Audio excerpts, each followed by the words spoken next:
हमारे पास उस महाभारत के कई किस्से हैं। हम कहते हैं कि विराटनगर का नाम विराटनगर इसलिए था क्योंकि यहां पर एक राजा था, राजा का नाम था विराट। राजा का नाम क्या था?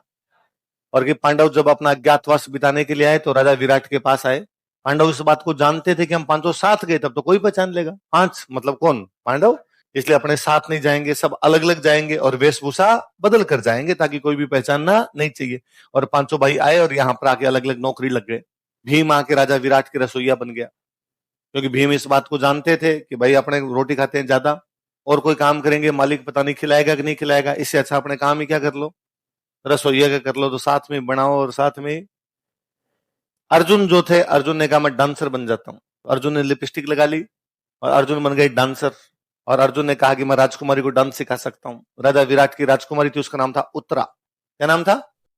उत्तरा नाम की राजकुमारी थी। तो उत्तरा को डांस सिखाने का काम किसने कर लिया? अर्जुन। नाम रखा वरहनल्ला। क्या नाम लिखा? बरहनल्ला नाम से वहां पे।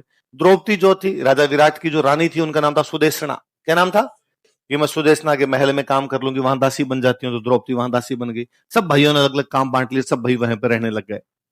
अब उधर कौरव ढूंढ रहे हैं। कौरवों ने कहा यदि पांडवों को पकड़ लिया गया इस एक साल के दौरान तो बाद में वापस 12 साल का उनको क्या हो जाएगा? वनवास। अच्छा, कौरवों के पांडवों के गुरुजी कौन थे? द्रोणाचार्य। द्रोणाचार्य कौरवों की साइड थे, अब पांडवों की? कौरवों की साइड थे। और द्रोणाचार्य ने दुर्योधन को कहा, दुर्योधन है कौरवों का राजा, दुर्योधन को आगे, दुर्योधन मेरे पास इंटेलिजेंस आई है, हमजा ने मैसेज किया है मेरे को कि पांडव आजकल विराटनगर है। पांडव कहां पर है? अपने पास सब जानकारी आ रही है। और पता लगाया, दुर्योधन ने राजा विराट को मैसेज किया, अरे हमारे 5 आदमी तुम्हारे राज्य में घूम रहे हैं। और राजा विराट ने कहा कि ना भाई, यहां पे तो इस प्रकार के कोई आदमी। दुर्योधन ने द्रोणाचार्य को कहा कि गुरु, इस बार हमजा का मैसेज सही आया नहीं है, और वहां पर इस प्रकार के कोई भी लोग। द्रोणाचार्य ने कहा भेष बदल के घूम रहे हैं, अलग अलग काम कर रहे हैं, इसलिए अपने पकड़ में आ रहे नहीं है। तो क्या किया जाए उनको पकड़ने के लिए? एक काम किया जाए, विराटनगर पर आक्रमण किया जाए और विराटनगर की गायें लूट ली जाए। विराटनगर पे आक्रमण किया जाए विराटनगर की। और उस समय गायों को बचाना क्षत्रिय का प्रमुख धर्म माना जाता था, गायों को बचाया जाना चाहिए।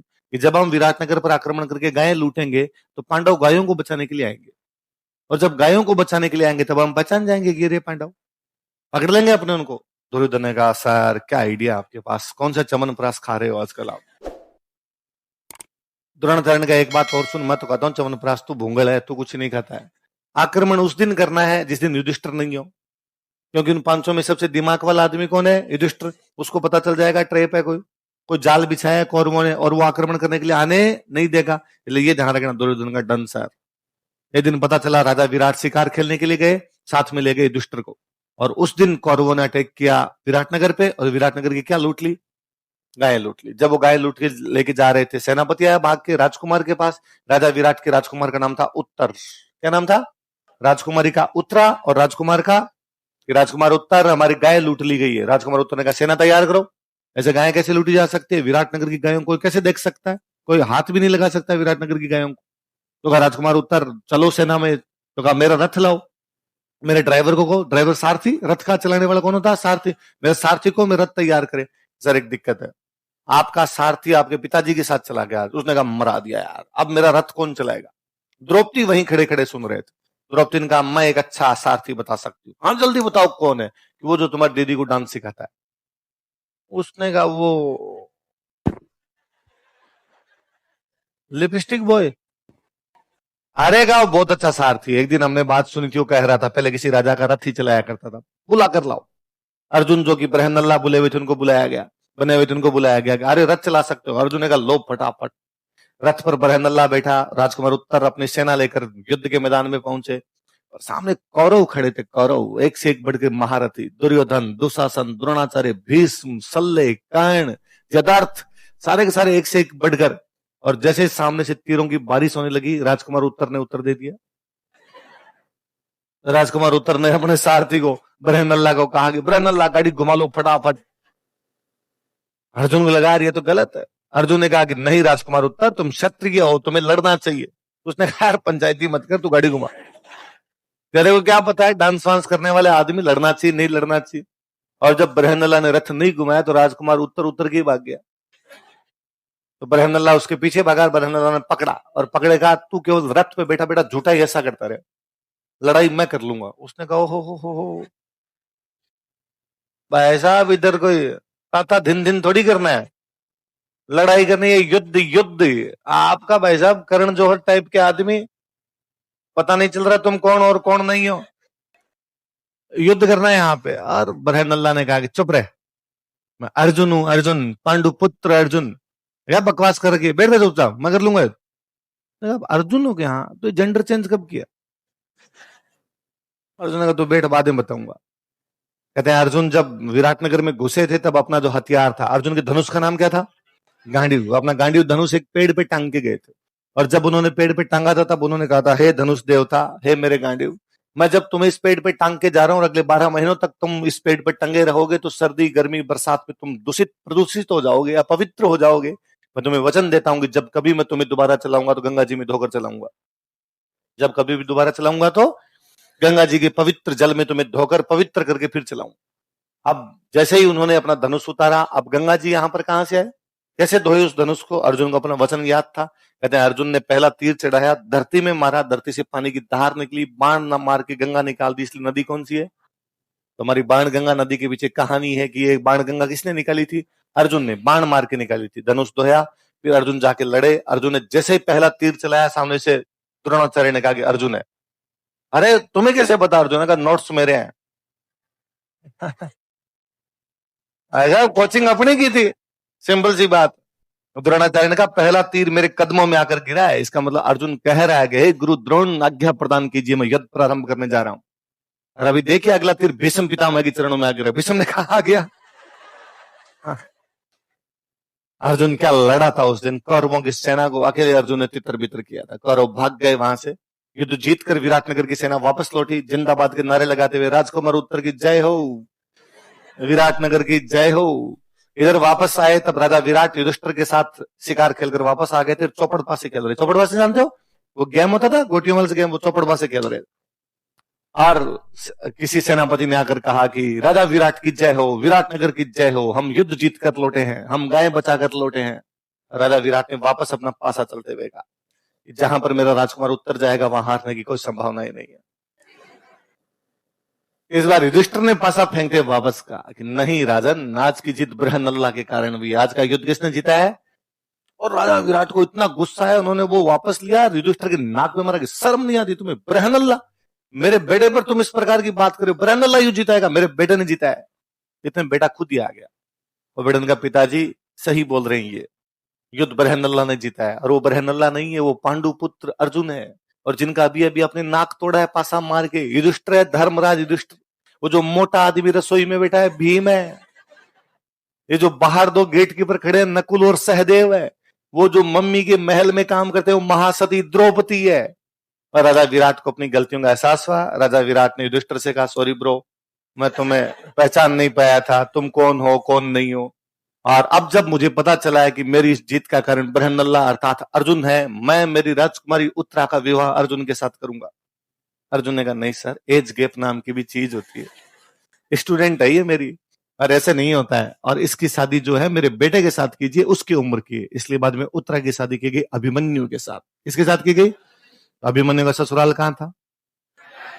अभिमन्यु अपना फुम्फुस है भाई। राजकुमारी उत्तरा बुआ जी लग गई अपनी, आसपास अपने क्षेत्र की थी तो बुआ ही हो गई, तो फुम्फुसा कौन है? तुमसे बोला ऐसे थोड़ी होता है।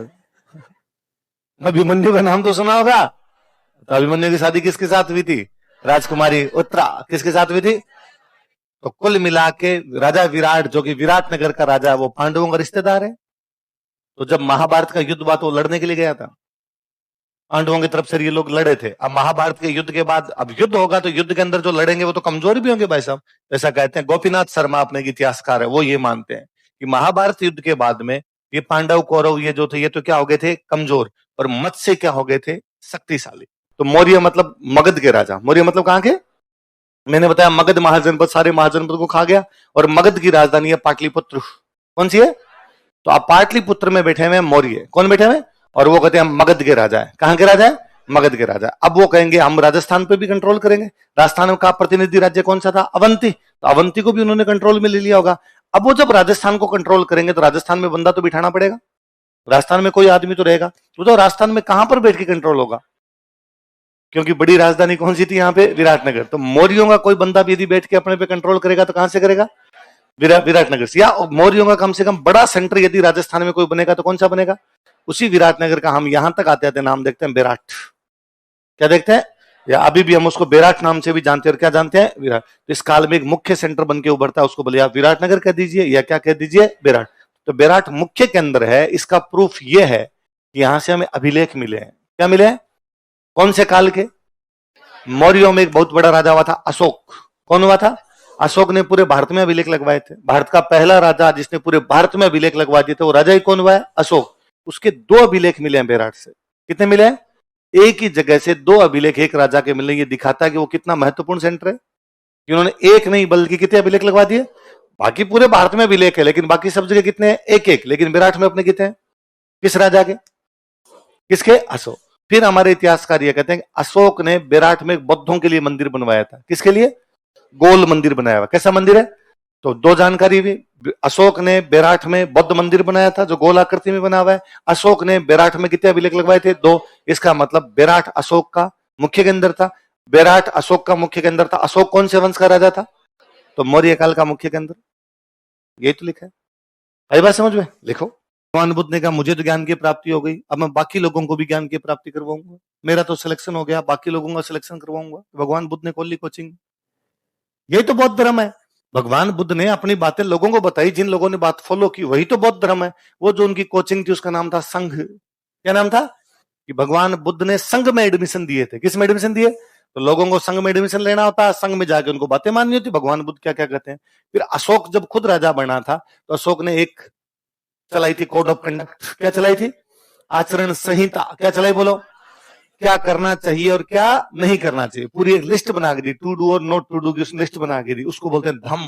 क्या बोलते हैं? तो अशोक ने कहा बुद्ध को मानो, संघ की बात। मतलब भगवान बुद्ध के बाद में जो बौद्धों के जो गुरु जी हुए वो कहां पर बैठ के पढ़ाते थे? संघ। तो भगवान बुद्ध की बातें मानो। भगवान बुद्ध के बाद जो गुरु जी हुए जो संघ में बातें बताते उनकी मानो और मेरी मानो। मैंने बातें किसमें बताई है? धम्म में। तो कहता किस किस को मानो? बुद्ध को, संघ को। तो अंग्रेजों ने पढ़ा, अंग्रेजों ने पढ़ के कहा कि कौन से राजा का अभिलेख है? मगध के राजा का।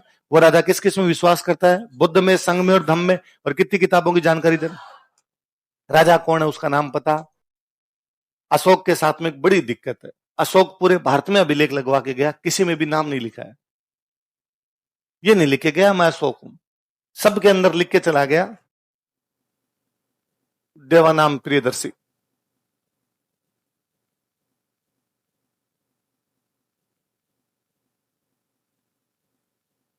क्या लिख के चला गया? देवानाम प्रियदर्शी यह कहता है कि वह भगवान बुद्ध को मानता है। देवानाम प्रियदर्शी यह कहता है कि उसने पशुओं की हिंसा पर रोक लगा दी है। देवानाम प्रियदर्शी यह कहता है कि हमें प्रजा का कल्याण करना चाहिए। देवानाम प्रियदर्शी यह कहता है कि प्रजा से टैक्स अधिक नहीं लिया जाना चाहिए। देवानाम प्रियदर्शी यह कहता है कि मैंने पशुओं के लिए भी अस्पताल बनवा दिए हैं। देवानाम प्रियदर्शी यह कहता है कि मैंने सड़कों के दोनों तरफ पेड़ पौधे लगा दिए हैं। देवानाम प्रियदर्शी यह कहता है कि मैं जहां कहीं भी रहूं मेरे राज्य के जासूस मुझे पल पल की सूचना देंगे। देवानाम प्रियदर्शी यह कहता है कि मेरे राज्य के अधिकारियों को प्रत्येक 5 वर्ष में एक बार उस क्षेत्र का दौरा करना चाहिए। देवानाम प्रियदर्शी यह कहता है कि लोगों को अधिक खर्चा नहीं करना चाहिए। सब जगह क्या लिखा हुआ है? इसलिए अंग्रेजों को जब अशोक के अभिलेख मिले थे तो अंग्रेजों ने कहा ये देवानाम प्रियदर्शी के अभिलेख है। किसके है? अपने बड़ों से पूछा कि तुम्हारे देवानाम प्रियदर्शी नाम का राजा हुआ था? अपने बड़ों का ना, इस नाम का हमारे देश में कोई भी राजा हुआ नहीं था। और अपने बड़ों ने कहा कि देवानाम प्रियदर्शी नाम नहीं है। देवानाम प्रियदर्शी का मतलब है देवताओं का प्रिय राजा। देवताओं का। अंग्रेजों का ठीक है, तो तुम बताओ देवताओं का प्रिय राजा तुम्हारे कौन सा था? अपने बड़ों का सारे। ऐसा कौन है जो कहेगा मैं देवताओं को प्रिय नहीं हूं? अब मेरी बात मान लो, देवताओं को तो प्रिय, देवताओं को सारे दोगते हैं। इसलिए हमारे इस नाम का कोई भी राजा, इसका मतलब उस जिस किसी राजा ने अभिलेख लगवाए उसका नाम नहीं है देवानाम प्रियदर्शी, उसकी उपाधि है। उसकी क्या है? टाइटल, उसका टाइटल है। एक श्रीलंका में राजा हुआ था तिस, तिस की उपाधि भी यही थी। तो श्रीलंका वालों को पता था कि तिस की उपाधि क्या थी। तो श्रीलंका वालों ने कहा जो भारत में अभिलेख मिले हमारे हैं, ये श्रीलंका के राजा तिस के हैं। अंग्रेजों ने कहा होल्ड ब्रो, श्रीलंका छोटा सा है, पूरे भारत में अभिलेख मिले। दोनों का क्या है? हमारे राजा ने साम्राज्य का विस्तार किया होगा। कभी राम जी ने लंका जीती थी, तिस ने वापस भारत जीत लिया होगा। अंग्रेजों ने कहा पाकिस्तान में भी अभिलेख मिल रहे हैं। हाँ, तो साम्राज्य विस्तार आगे तक चला गया होगा। अफगानिस्तान में भी उसके अभिलेख मिल रहे हैं, तो क्या फर्क पड़ता है, पाकिस्तान से थोड़ा सा आगे अफगानिस्तान। तो श्रीलंका ने अपने एनसीईआरटी में लिखवा लिया कि श्रीलंका के उस महान राजा देवानाम प्रियदर्शी ने भारत, पाकिस्तान और अफगानिस्तान को कुचलते हुए, रौंदते हुए, हराते हुए इस पूरे इलाके पर क्या कर लिया था, कब्जा। हमें भी लगा हो सकता है आतिश आया और कूट पीट के चला गया वो अपने को, अपने बड़े राजाओं ने ऐसा किया नहीं। कर्नाटक में एक जगह पड़ती है मास्की, कौन सी जगह है, वहां से एक दिन एक अभिलेख मिला, उस अभिलेख में लिखा था देवानाम प्रियदर्शी अशोक की है, कहता है देवानाम प्रियदर्शी। अंग्रेजों ने कहा अरे इधर आओ, ये कौन है, हमने कहा अशोक तो हुआ था, अशोक का नाम है पुराणों में, पर अशोक की वहां जहां नाम लिखा वहां उपाधि नहीं है, जहां उपाधि लिखी हुई वहां पे अभिलेखों में उपाधि है पर वहां नाम नहीं, पुराणों में नाम है पर वहां पर उपाधि नहीं, तो मैच नहीं हो रहे थे हमारे। तो अपने बोले ये है, हमारा आदमी है और ये हमारे नाम है इसका। अंग्रेजों का पक्का, उनका हाँ, अंग्रेजों का फिर भी थोड़ा रुक। इतने में अंग्रेजों को 3 अभिलेख और मिलते हैं, गुर्जरा से, नेटूर से और उड़े गोलम से। अब 4 अभिलेख थे अंग्रेजों के पास, मास्की में, गुर्जरा में, नेटूर में और उड़े गोलम में। और उन अभिलेखों अंग्रेजों के, उसके बाद में भारत सरकार को। अब अपने पास अशोक के 4 अभिलेख थे और उन 4 अभिलेखों में अशोक का क्या लिखा हुआ था, नाम। इसका मतलब क्लियर हुआ कि जो देवानाम प्रियदर्शी नाम का जो कोई राजा है, इसने अफगानिस्तान से लेके पूरे भारत के दक्षिणी भारत तक अपने अभिलेख लगवाती है। वो राजा कौन है? तो हमने श्रीलंका को कहा कि एनसीईआरटी चेंज करो तुम्हारी। श्रीलंका, हमारे देश का जब हम मैप खरीदते हैं तो तुम फ्री में आते हो, भारत के साथ श्रीलंका फ्री में आ जाता है, और तुम कह रहे हो कि तुम्हारे किसी राजा ने भारत, पाकिस्तान, अफगानिस्तान को रौंदते हुए, मजाक नहीं करते इस प्रकार की। तो ये तो क्लियर हो गया था कि वो राजा कौन है, अशोक। कौन राजा है? अशोक। विराट वाला अभिलेख, बीजक पहाड़ी वाला अपना वाला अभिलेख 2 बातें और क्लियर करता है। अच्छा, अशोक जो कि देवानाम प्रियदर्शी है, जिसने अभिलेख लगवाए, इस बात की क्या गारंटी कि वही अशोक है जिस अशोक को तुम्हारे पुराणों में लिखा हुआ है? क्या पता अशोक नाम के 2 हो गए हो। जो तुम्हारे पुराणों में है वो तो मगध का राजा था, क्या पता ये मगध का था कि नहीं था। विराट वाला अभिलेख चिक चिक के कहता है कि देवानाम प्रियदर्शी मगध का राजा ये है, कहता है। तो अपने क्लियर हुआ कि अशोक वही है जो कहां का राजा था। अच्छा, एक कहानी ये भी चलती थी कि भाई अशोक ने बाद में अहिंसा की नीति अपना ली थी, और अशोक बौद्ध धर्म को मानता था। कौन से धर्म को मानता था? क्या पता बौद्ध धर्म को मानता था कि नहीं मानता। तो अभिलेख कहता है बुद्धम शरणम गच्छामि, बुद्ध की बात मानिए, और न केवल बुद्ध की बात मानिए बल्कि सिलेबस पढ़िए। कितनी किताब है? तो अभिलेख बड़े काम का अभिलेख। आई बात समझ में? अच्छा, विराट, अब हम पढ़ रहे हैं एक बड़ा सेंटर रहा है। बड़ा सेंटर कौन सा रहा है? विराट। अच्छा, विराट बड़ा सेंटर कब बन गया होगा? महाजनपद काल में, क्योंकि महाजनपद काल में मत्स्यों की राजधानी कौन सी रही थी? विराटनगर। और उसके बाद में अशोक ने भी अभिलेख लगवाया, तो ये एक बड़ा सेंटर है, उसके बाद में बड़ा सेंटर है। अब यहाँ पे बौद्धों के ग्रंथों की जानकारी मिलती है, बौद्धों का मंदिर मिलता है। अभी लिखा अपने ऊपर बौद्ध मंदिर था, हम कह रहे हैं इसमें अशोक भी कहता है कि मैं बौद्धों को मानता हूं, तो मैं ये बोल सकता हूँ ना बौद्धों का बड़ा सेंटर है। विराट बौद्धों का भी कह रहा होगा एक बड़ा सेंटर। अब कोई पूछ ले विराट कौन से धर्म के लिए प्रसिद्ध रहा होगा, तो कौन से धर्म के लिए? भारत में एक चीनी यात्री आया था, एक चाइना का एक बंदा आया था, बहुत बाद में जाके। क्या नाम बंदे का? अवेनसांग। क्या नाम है? अवेनसांग। कहां का था? चाइना का। कहां का था? चाइना। बहुत बाद में, गुप्तोत्तर काल में आया। आया तो कब था? गुप्तोत्तर काल। भाई मौर्य काल, मौर्य काल के बाद मौर्योत्तर काल, मौर्योत्तर काल के बाद गुप्त काल, गुप्त काल के बाद हम जिस काल की बात कर रहे हैं मौर्य काल की, ये मौर्य काल तो इतना ही है। मौर्यों का जो राज्य रहा था मौर्य काल तो कब से कब तक है बताओ? देखे 322 बीसी से 185 बीसी। बीसी में खत्म हो गया, एडी शुरू नहीं हुई। एडी बीसी तो बताया था मैंने, कैलेंडर शुरू होने के बाद का एडी, और कैलेंडर शुरू होने से पहले बीसी। कैलेंडर शुरू होने के 185 साल पहले मौर्य खत्म ही हो गए, हम यहाँ पे राज्य बना गए थे। अब मौर्य काल खत्म हो गया, फिर मौर्योत्तर काल आ गया, फिर गुप्त काल आ गया, फिर क्या आ गया? गुप्तोत्तर काल। गुप्तोत्तर काल मान लीजिए आप कम से कम 600 एडी के बाद वाला, 650 ही मान लीजिए। उसके बाद वाला जो है उसको अपने क्या बोलते हैं? गुप्तोत्तर काल बोलते हैं। इसका मतलब अवेनसांग जो कोई है बहुत बाद में है। मतलब ये यदि 185 बीसी में खत्म हो रहा है, यदि 650, तो 185 ये 650 ये, तो जब वो 850 साल बाद, और तब भी वो विराट आता है। कहां पर आता है? इसका मतलब देखो विराट कितने लंबे टाइम तक मुख्य के अंदर रहा होगा। अच्छा, आप वापस नोटिस कीजिए, विराट में 250 शैल चित्र प्राप्त हुए हैं पाषाण काल के। कब के?